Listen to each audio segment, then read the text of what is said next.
Gamer Braves. Prospect shares his expectations with a former coach. Shout out to Nick Lee. 6 months in Redondo. Beach right by the condo.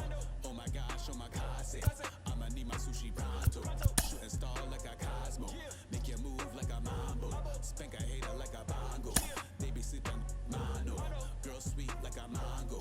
Gets a taste to the tango. Strummer like a bongo. Carlos, you lived that in your baseball career. What's his world like? Oh, it's extremely exciting. You know that if you perform, you will get the call. We've got a developing story here. JP, what are you hearing? I'm checking the numbers, I'm talking to my sources and my scouts, and they're all telling me, hey, this could actually work. Most of us mere mortals, when we were that age, we were barely chewing gum and walking at the same time, let alone playing the hardest game there is. Let's see if he's pumping up mentally here to adapt. That's what good players do. That dream of getting the big leagues is now becoming reality with that one phone call.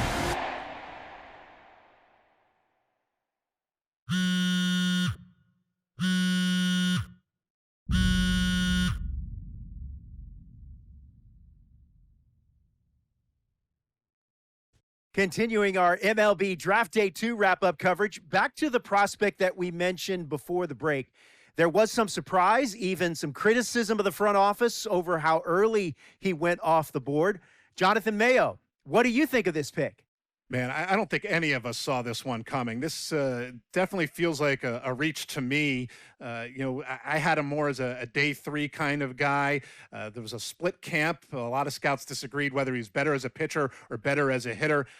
I'm guessing the team felt that he's got potential on both sides of the ball, and maybe that adds some value to him. But this made me scratch my head a little bit for sure.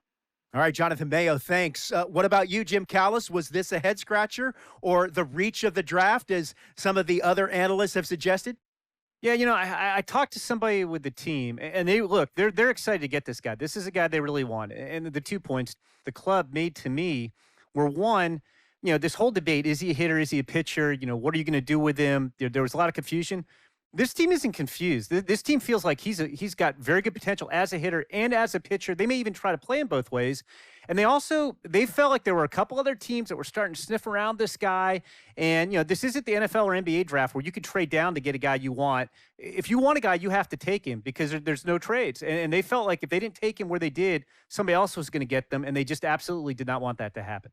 Jim Callis, we appreciate the time. Thanks. A minor league manager checks in with one of his players to discuss a launch plan for the young man's development.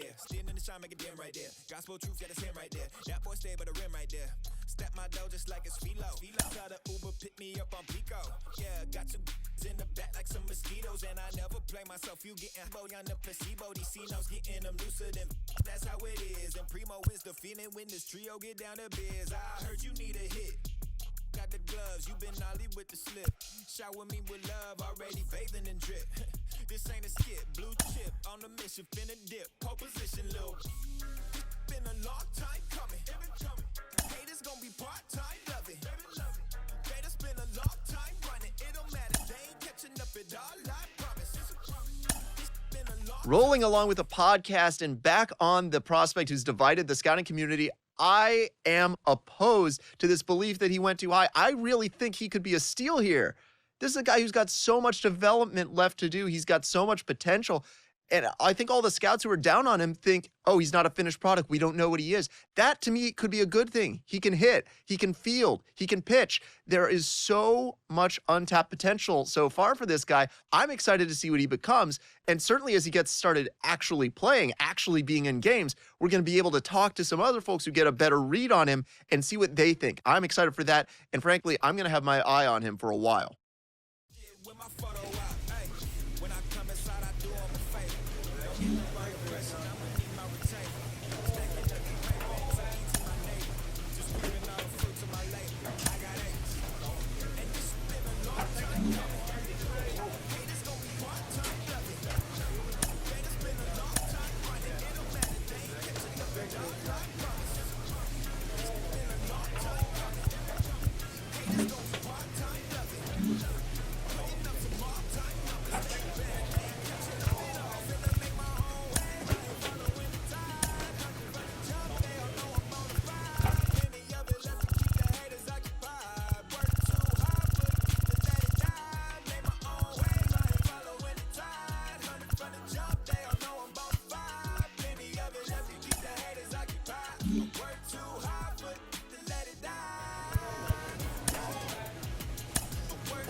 player receives the check-in from one of his coaches.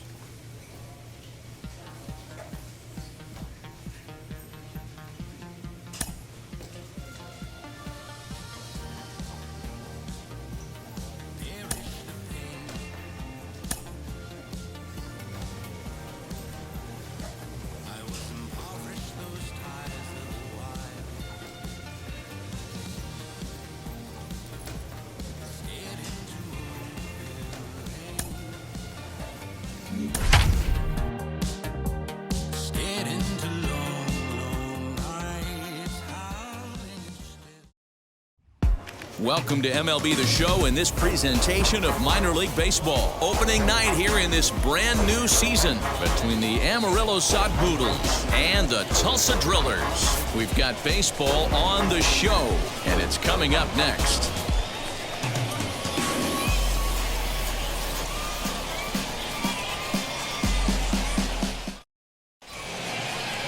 Edwin Yesada gets the call to pitch here on opening day in front of the hometown crowd. Dan Plesac, what do you got? Hey, it's hard to have all 4 of your pitches on, but I think if this guy can have 2 or 3 of his 4 pitches and have command of them, he's going to have a really good game. 3, 3.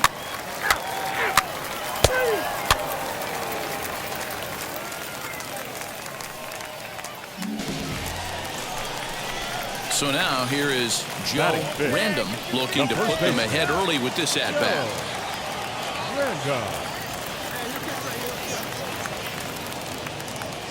Trying to hang a 0 here.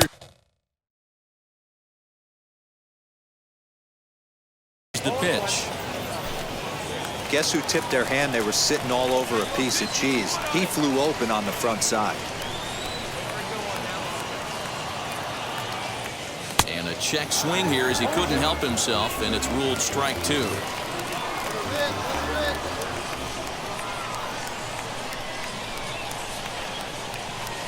Takes this the other way to right. That's in there. Base hit. Estevez isn't stopping. Here he comes to the plate. A tag, and he's safe. They've taken the lead. Oh, and a base running problem here. There are 2 men on second, and this is going to end the inning. So 1 run here on 2 base hits, 1 error, and a runner left on.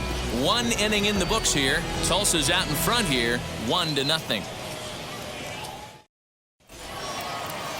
Now to bat, Blake Walston, as we are all set to begin the 3rd inning in this one. Blake Walston.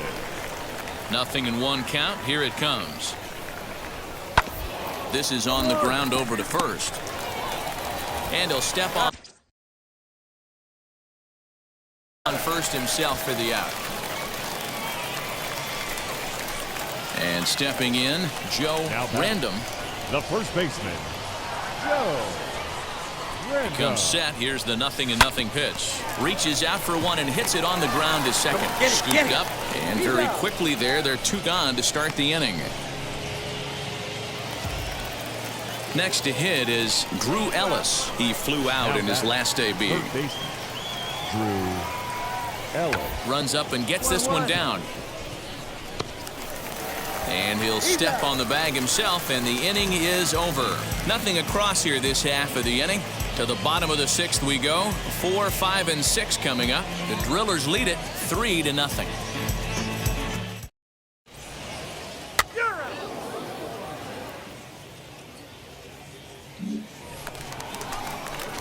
Next, it'll be Joe Random. He bounced out last time up. And now the first pitch. Tried to check it, and it's 0-1. Arredondo, 23 years old. He throws a 4-seam fastball, a slider, a changeup, and a 2-seam fastball. Think he held up in time, but that becomes moot as it's a called strike 2. He'll try to hold back, but he won't be able to as that's ruled a swing, and there are 2 away now.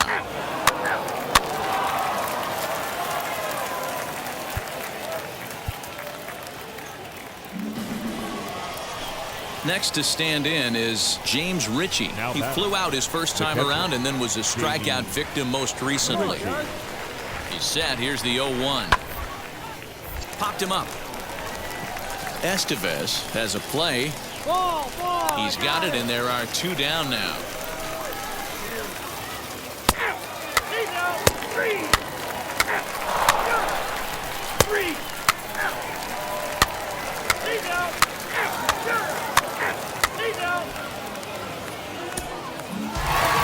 Always nice to get the first game of the series, but even more so when it's in front of the home crowd, seems to energize everybody the rest of the series. And tonight's ends as a 3-0 shutout win. The Tulsa Drillers jumped out to an early lead in the first and never looked back. Edwin Usadov gets the win on the mound, his first of the year, and it's a dandy, a complete game and 3-hit performance. So that just about does it for Mark DeRosa, Dan Plesac, and our entire crew. I'm Matt Vasgersian. You've been site.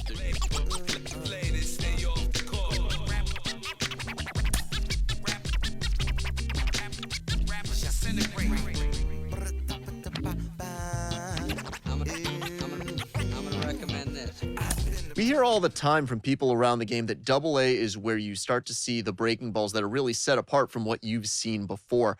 That can be a big challenge for a young hitter. Absolutely, and I think when you think back to some of the pitchers that I faced, some of the guys that you face in the big leagues for 5, 6, 10 years, you're thinking, man, I saw him somewhere. Yeah, it was Double A, because when you see most prospects of any organization, they pretty much go to Double A just to get themselves over that hump and get ready for the league. You had a breakout season at the Double A level yourself. What was it about you that enabled you to have that kind of campaign? I was very confident, and I thought, if the confidence could just stay with me consistently, which is very hard to do at any level of baseball because it's a game of failure. I just try to be consistent every night, whether it was, defensively, offensively, just bring something to the table. Go home with something where you felt good, and I didn't have to think about that game when I went to sleep. Hey there! Thank you so much for watching our videos. Don't forget to give us a subscribe if you'd like to see more, and like so we know what kind of content you want to see. Got suggestions for new content? Let us know in the comments below too. Thank you so much again for watching. Take care, dudes.